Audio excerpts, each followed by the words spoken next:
दोस्तों corona virus की वजह से आज पूरे वर्ल्ड की इकोनॉमी काफी ज्यादा घट चुकी है और अब शॉप्स और कई ऐसे मार्केट्स वापस रीओपन करने के गवर्नमेंट के इस डिसीजन के बाद पब्लिक प्लेसेस का प्रॉपर सैनिटेशन करना हो जाता है इम्पोर्टेंट और यही सोल्यूशन हमारी लाइफ को बैक टू नॉर्मल लाने की एक वजह बन सकता है। दोस्तों काफी ऐसे देश हैं जो सैनिटेशन के लिए रोबोट्स और ड्रोन्स का इस्तेमाल कर रहे हैं। साथ ही बड़ी एयरलाइंस और अमेज़न जैसे कंपनीज फॉग मशीन का यूज करके सैनिटेशन कर रहे हैं। इन सबसे भी अलग एक सोल्यूशन है जिसका यूज करके हम चीजें सैनिटाइज कर सकते हैं दोस्तों, और वो सोल्यूशन है अल्ट्रा वायलेट लाइट, जिसे यूवी लाइट भी कहते हैं। क्या आपने इस लाइट के बारे में कभी सुना है? आपका जवाब हमें कमेंट करके जरूर बताएं। हम इस वीडियो में देखेंगे यूवी लाइट क्या है और ये सैनिटाइज करने में हमारी कैसे हेल्प कर सकता है। तो आपके बिजी शेड्यूल को ध्यान में रखते हुए बिना किसी देरी के वीडियो को करते हैं जल्दी से शुरू।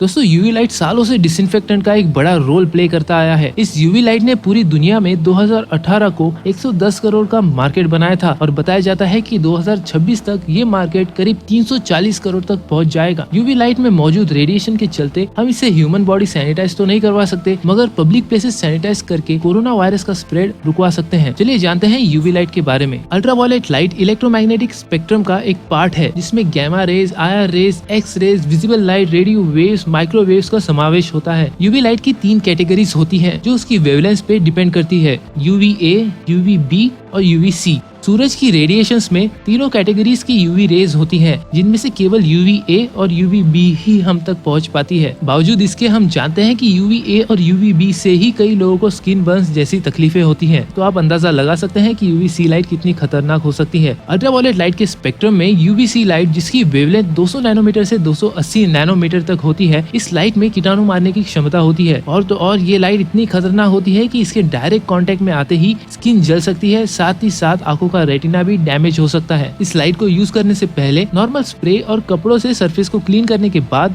जब सरफेस पर कोई धूल नहीं रहती तब इस लाइट के कांटेक्ट में आते ही सरफेस पूरी तरह डिसइंफेक्ट हो जाता है। इस लाइट का इस्तेमाल कोरोना वायरस के फैमिली वायरस जैसे सार्स और इबोला के समय भी यूज किया गया है और दोस्तों इसने काफी इफेक्टिव परफॉर्मेंस दी है। यूवीसी लाइट का इस्तेमाल काफी हॉस्पिटल्स में और बड़े बड़े होटल्स में भी किया जाता है। होता ये है कि जैसे ही कोई वायरस या कीटाणु इस लाइट के कांटेक्ट में आता है तो ये लाइट उस वायरस को रिप्रोड्यूस होने से पहले ही खत्म कर देती है, जिससे उस वायरस का स्प्रेड रुक जाता है। फिलहाल चाइना जैसे देश इस लाइट का इस्तेमाल बसेस को डिसइंफेक्ट करने के लिए यूज कर रहे हैं और कई बैंक्स भी इसे करेंसीज को डिसइंफेक्ट करने के लिए यूज कर रही है। आपको जान के हैरानी होगी कि कई एयरलाइंस अपने प्लेन्स को डिसइंफेक्ट करने के लिए इस लाइट का यूज करते हैं और रिपोर्ट्स के मुताबिक ये लाइट 99% जर्म्स केवल 3 मिनट में ही मार सकती है और पूरा प्लेन सिर्फ 30 से 40 मिनट में डिसइंफेक्ट हो जाता है ना दोस्तों, एक हैरान कर देने वाली बात। तो दोस्तों आने वाले समय में इस लाइट का यूज हमें हर जगह देखने को मिल सकता है। दोस्तों अगर आप यूवी सैनिटाइजर मशीन अपने घर में बनाना चाहते हैं तो फिलिप्स कंपनी यूवीसी लाइट को सेल करती है, जिसका लिंक और डिटेल आपको डिस्क्रिप्शन में मिल जाएगा। ये लाइट आरओ प्यूरिफायर्स में भी यूज की जाती है, लेकिन दोस्तों ध्यान रहे लाइट को ना आपको अपनी खुली आंखों से देखना है, ना ही इसको अपनी स्किन पे एक्सपोज करना है। ये वाकई में खतरनाक है। तो दोस्तों ये था यूवी लाइट के बारे में बेसिक इन्फॉर्मेशन और वायरस के स्प्रेड को खत्म करने का इसका एक एप्लीकेशन। आपको इस वीडियो से रिलेटेड कोई भी सवाल या सुझाव होंगे तो हमें कमेंट करके जरूर बताएं। अगर हमारा कंटेंट आपकी लाइफ में जरा भी वैल्यू रखता है तो इस चैनल को सब्सक्राइब करें और साथ ही बेल आइकन दबाना ना भूलें, जिससे हमारी आने वाली वीडियो सबसे पहले आप ही को दिखेंगी। तो आज के लिए इतना ही दोस्तों, मिलते हैं अगली वीडियो में।